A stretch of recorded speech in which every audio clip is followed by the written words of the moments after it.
Greetings, blessed love, and welcome again to my channel. I am Life and Light Productions. Just Sparks, I am your host. And today, I'll be sharing just my thoughts with the eyes them concerning the Rastafari movement, and our present, our past, and our future. You see it? Because I man stand as a Rasta man, Rastafari, and for many years I have based my life off of this liberty. Yes, trying to live my life as true and as authentic, the most authentic Rasta as I can be, So, in doing so, I and I family repatriated to Africa, to Ghana, and decided that we're going to start fresh from Ghana, leaving Babylon, because that is the Rastaman philosophy, to leave Babylon, and head home to Mama Africa. Mama Africa is our home, is our land of freedom, our land where our culture is, the birthplace of our ancestors, the land of our fathers and our mothers, So, in the light of that, I man come forward to just share I mind a little with the eyes them, cause me show the eye them I have, an unending love for every eye. You see it? And I have more and more of a desire to show it, So, when Rastafari started, the Rasta movement, it started in the early 1900s. And during that period, the founding fathers of the Rastafari movement gave us a couple concepts, which were different from that of the slave master. Now, these concepts are still around today, like the concept of I, meaning all things are in I, and I am in all things, Therefore, there is one I, and the concept of living in accordance with creation and nature, going forward to nature for healing and all these such things. Also, they taught us about self-reliance, being able to build our own communities and grow as a unit,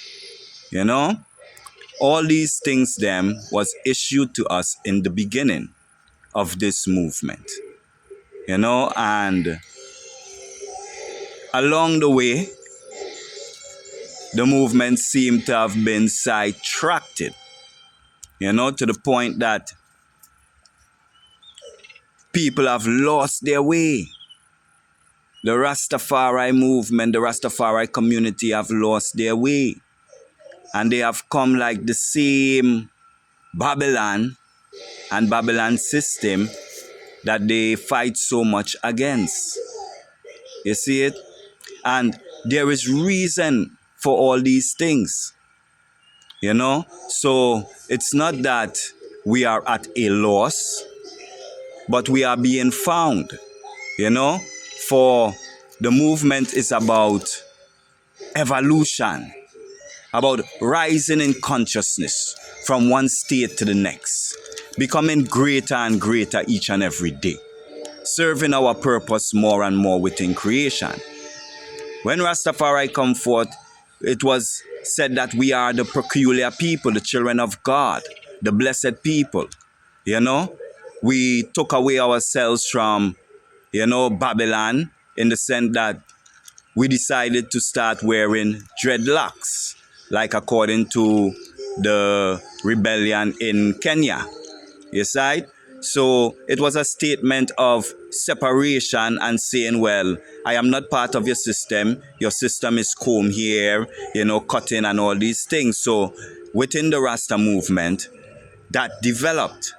as a way, as a conscious sign of independence from the system. Don't get me wrong, the founding fathers them did not have dreadlocks. They did not have locks. Yet still they fought against the system.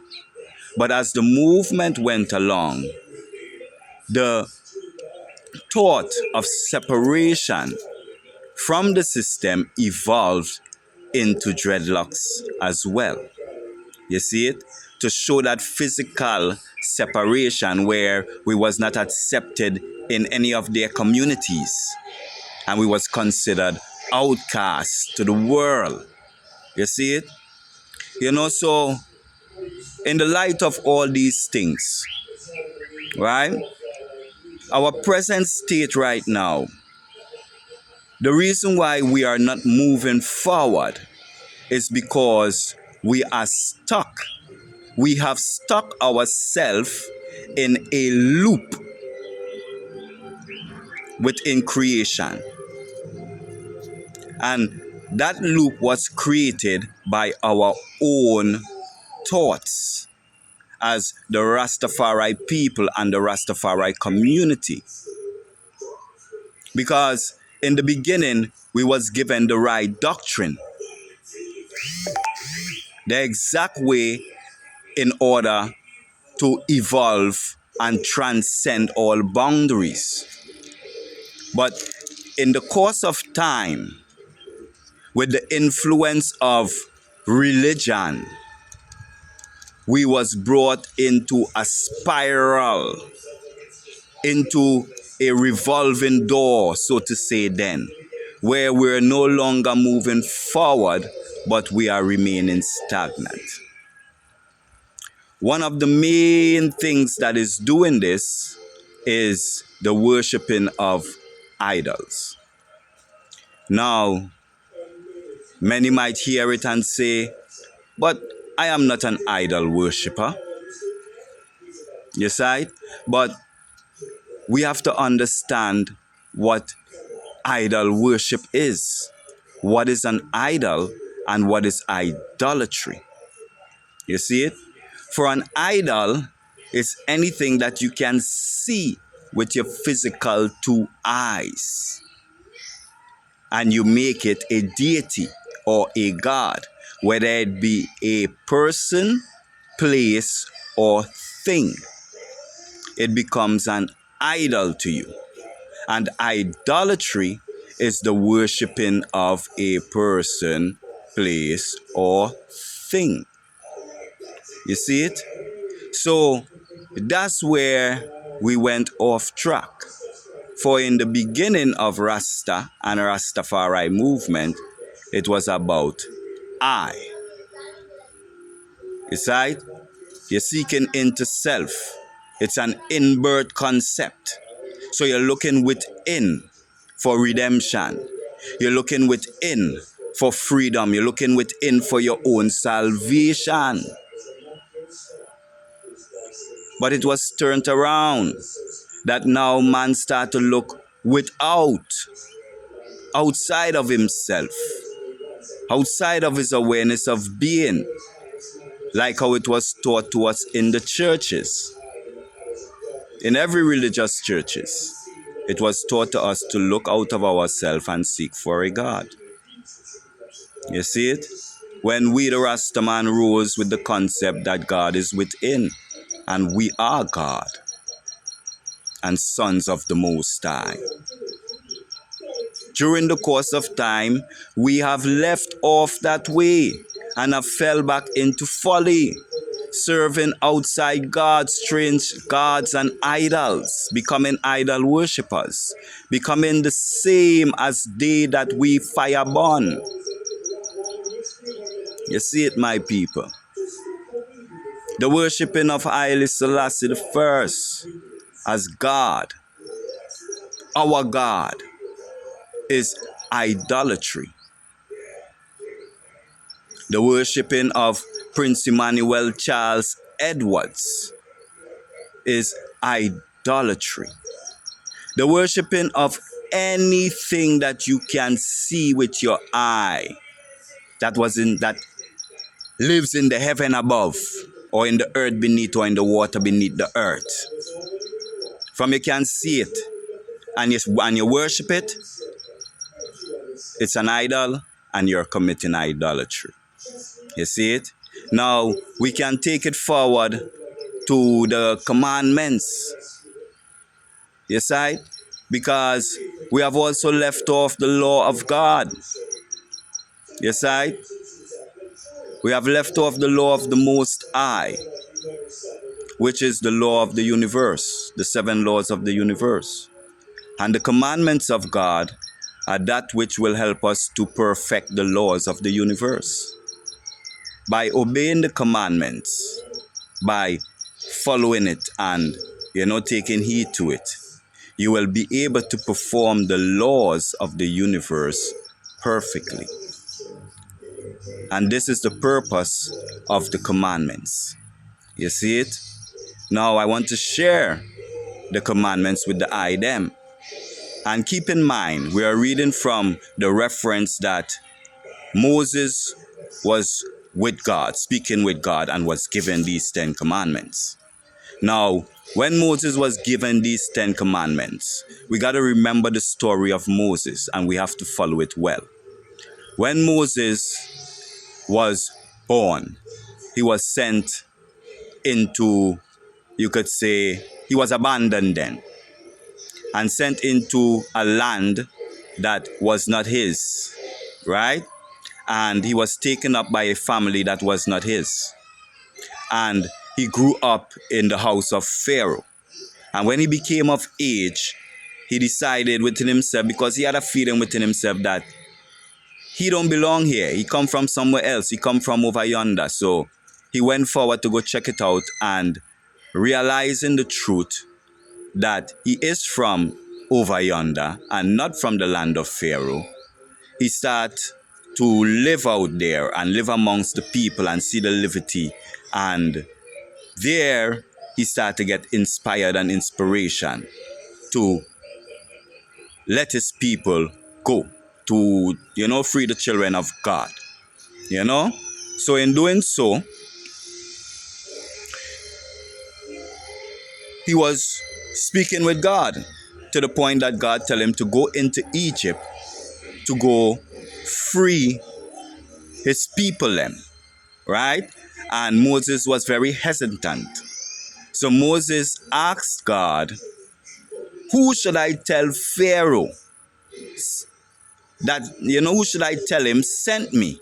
Because Pharaoh is a mighty man. I grew up in his house. I knew his power. I knew his authority and what he can do to people who offend him and disrespect him. And now you're sending me to go and offend him in his face and disrespect him in his palace. Who should I say send me? And the Most High God say, tell him, I am sent me. You see it?